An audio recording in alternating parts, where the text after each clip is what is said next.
Assalamualaikum warahmatullahi wabarakatuh.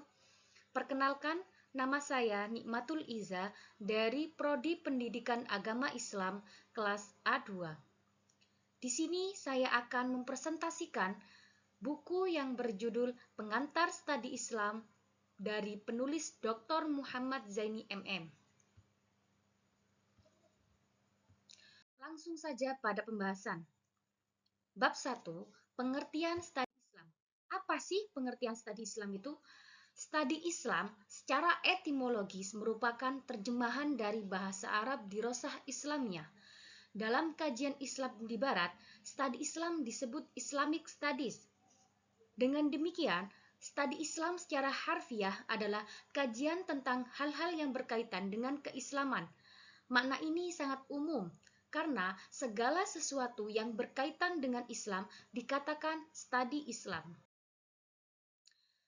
Secara teoritis, Islam adalah agama yang ajaran-ajarannya diwahyukan Tuhan kepada manusia melalui Muhammad sebagai Rasul. Islam pada hakikatnya membawa ajaran yang bukan hanya mengenai satu segi, tetapi mengenai berbagai segi dari kehidupan manusia. Sumber ajaran yang mengambil berbagai aspek ialah Al-Quran dan hadis. Dalam wacana studi Islam, Islam secara harfiah berasal dari bahasa Arab yang mengandung arti selamat, sentosa, dan damai. Dari kata salima diubah menjadi bentuk aslama yang berarti berserah diri. Kata aslama mengandung segala arti yang terkandung dalam arti pokoknya. Dengan demikian, arti pokok Islam adalah ketundukan, keselamatan, dan kedamaian. Maka, studi Islam diarahkan pada kajian keislaman yang mengarah pada tiga hal.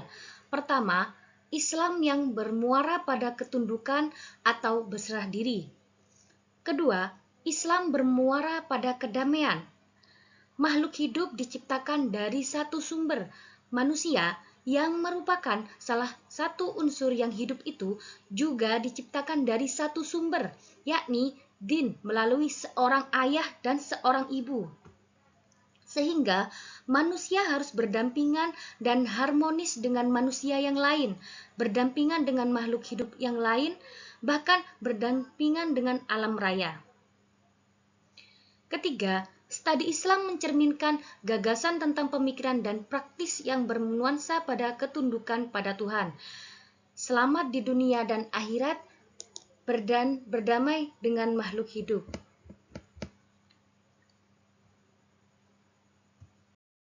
Selanjutnya, tujuan studi Islam.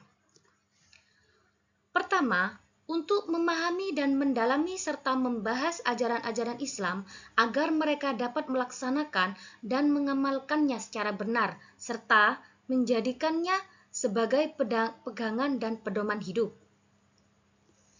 Kedua, untuk menjadikan ajaran-ajaran Islam sebagai wacana ilmiah secara transparan yang dapat diterima oleh berbagai kalangan. Dalam hal ini, seluk-beluk agama dan praktik-praktik keagamaan yang berlaku bagi umat Islam dijadikan dasar ilmu pengetahuan. Selanjutnya, aspek sasaran studi Islam. Antara agama dan ilmu pengetahuan masih dirasakan adanya hubungan yang belum serasi. Jaringan komunikasi ilmiah dianggap belum menjangkau agama. Dalam bidang agama terdapat sikap dogmatis, sedang dalam bidang ilmiah terdapat sikap sebaliknya, yakni sikap rasional dan terbuka. Antara agama dan ilmu pengetahuan memang terdapat unsur-unsur yang saling bertentangan. Dari unsur perbedaan itu sulit untuk dipertemukan. Oleh karena itu, aspek sasaran studi Islam meliputi dua hal tersebut, yaitu aspek sasaran keagamaan dan aspek sasaran keilmuan. Yang pertama, aspek sasaran keagamaan. Institut Agama Islam Negeri sebagai lembaga keagamaan menuntut para pengelola dan sivitas akademiknya untuk lebih menonjolkan sikap pemihakan, idealitas, bahkan seringkali diwarnai pembelaan yang bercorak apologis.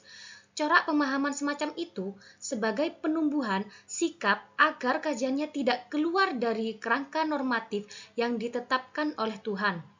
Kerangka ajaran yang terdapat dalam Al-Quran dan hadis tetap dijadikan sandaran sentral agar kajian keislaman tidak keluar dan tidak tercerah dari teks dan konteks. Yang kedua, aspek sasaran keilmuan. Institut Agama Islam Negeri sebagai lembaga keilmuan dituntut untuk memenuhi tugas-tugas pendidikan dan pengajaran, penelitian, dan pengembangan ilmu pengetahuan Islam serta pengabdian masyarakat. Studi keilmuan memerlukan pendekatan yang kritis, analitis, metodologis, empiris, dan historis. Selain itu, ilmu pengetahuan tidak kenal dan tidak terikat kepada wahyu. Ilmu pengetahuan beranjak dari terikat pada pemikiran rasional.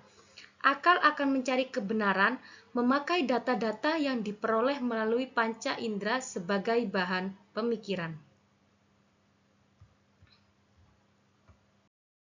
Baik, sampai di sini untuk penjelasan dari saya sendiri.